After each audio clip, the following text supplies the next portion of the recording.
Justement, alors quand on est jeune diplômé, parce que Fabien dit justement, que faut-il mettre?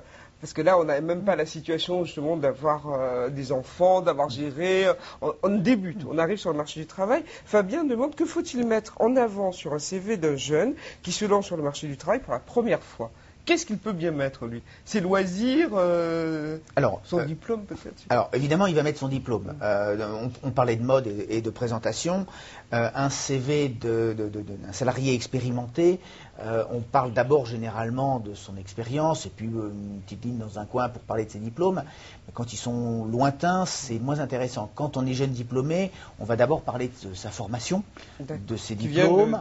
On va parler de son expérience. Et alors, c'est là où il y a un travail à faire pour savoir qu'est-ce qu'on va mettre dans l'expérience. Parce que dans l'expérience, il peut y avoir des stages.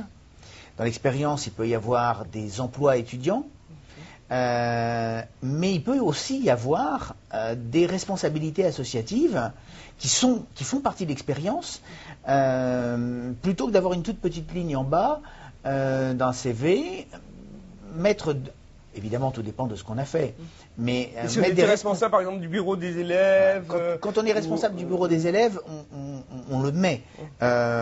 C'est une vraie expérience et ça fait partie de choses qui, parfois, sont plus intéressantes pour le recruteur que certains emplois qui sont évidemment utiles, ne serait-ce que d'un point de vue alimentaire pour les étudiants, mais qui ne contribuent pas à une expérience extrêmement valorisante.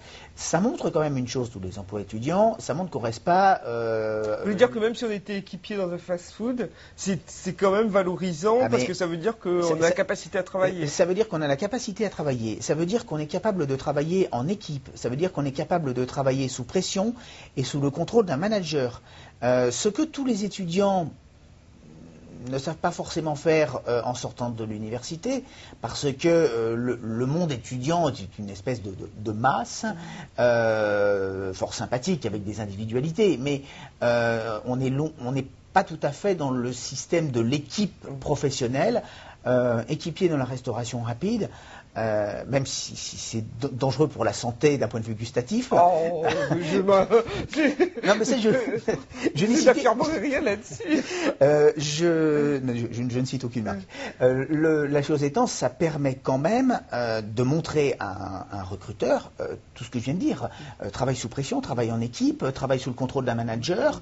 Et surtout la capacité à mener deux activités parallèlement. Parce qu'on n'arrête pas ses études pour travailler en tant qu'équipier. Donc,